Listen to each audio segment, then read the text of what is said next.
जय माता दी, राधे राधे।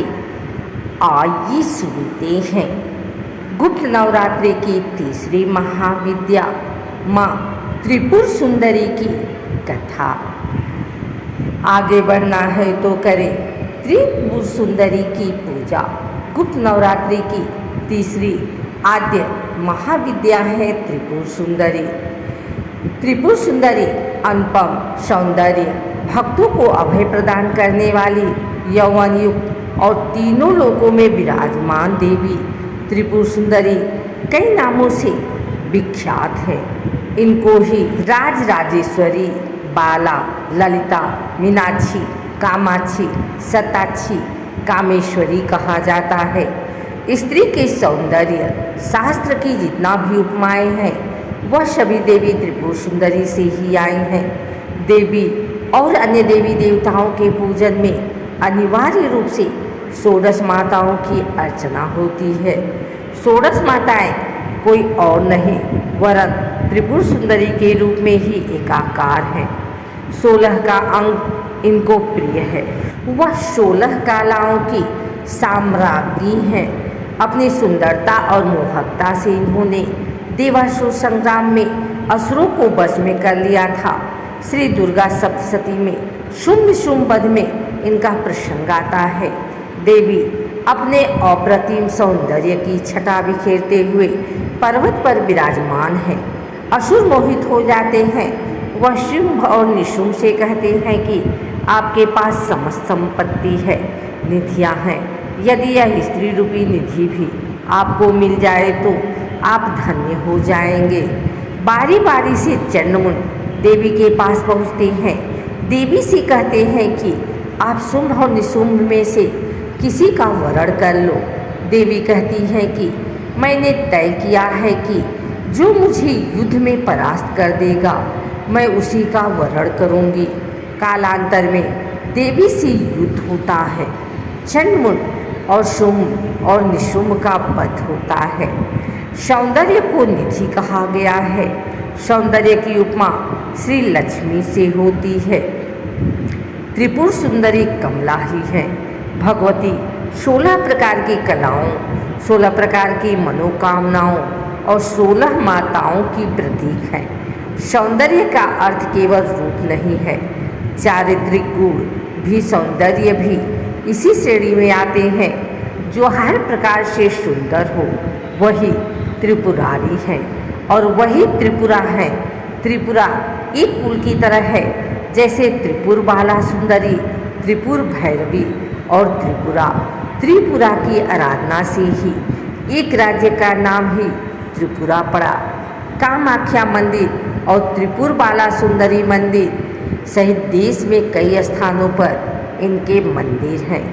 त्रिपुर सुंदरी की आराधना से कमला नाम से विख्यात 10वीं महाविद्या धन की अधिष्ठात्री हुई।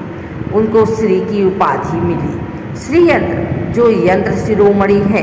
त्रिपुर सुंदरी की आराधना करने वाले भक्त को लौकिक और पारलौकिक शक्तियाँ प्राप्त होती हैं। तंत्र शास्त्र में मारण, मोहन, वशीकरण, उच्चाटन और स्तंभन की महत्ता है, अर्थात समन और दमन करने की शक्ति है। देवी शास्त्र में यही शक्तियाँ कही गई हैं। अब इसका अर्थ समझें।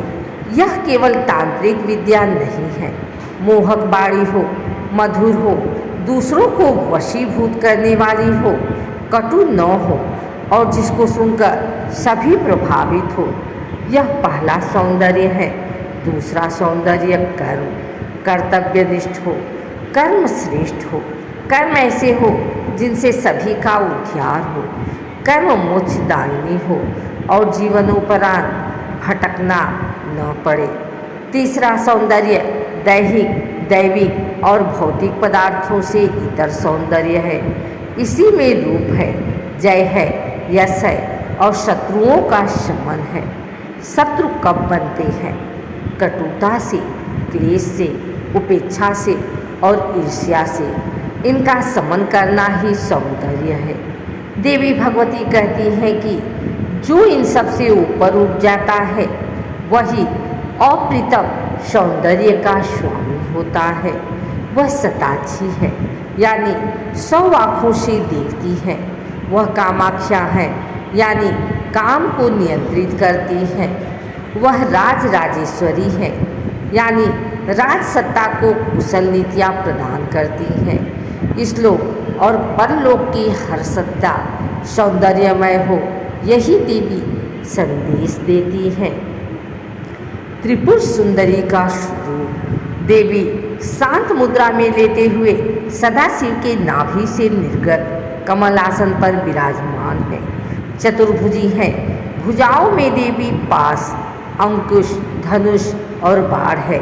देवी के आसन को ब्रह्मा, विष्णु, शिव तथा यमराज अपने मस्तक पर धारण करते हैं। देवी 3 नेत्रों से युक्त एवं मस्तक पर अर्धचंद्र धारण करती हैं।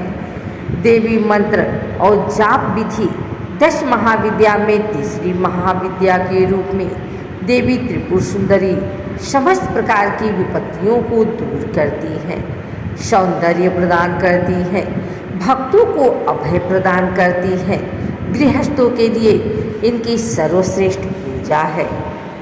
त्रिपुर सुंदरी की पूजा के लिए ओम श्री ओम याम ओम ह्रीं श्रीं त्रिपुर सुंदरिये नमः की 5 मालाएं करें। यह जब कमल गट्टे की माला से होगा। पहले 5 दिन 5 मालाएं करें। इसके बाद आप 1 माला भी कर सकते हैं। शुक्रवार विशेष मंगलकारी है। फल प्राप्ति देवी त्रिपुर सुंदरी की पूजा से श्रेष्ठ गुणों का विकास होता है, साहस आता है, आत्मिक बल मिलता है, यश और कीर्ति प्राप्त होती है। इस-लोक और परलोक सुधरता है, बौद्धिक विकास होता है। त्रिपुर सुंदरी को अनार का भोग लगाना चाहिए। इनका पूजन समय प्रातः 9 बजे या रात्रि के 9 बजे, साधना की दृष्टि से 9 से 11 बजे करना चाहिए।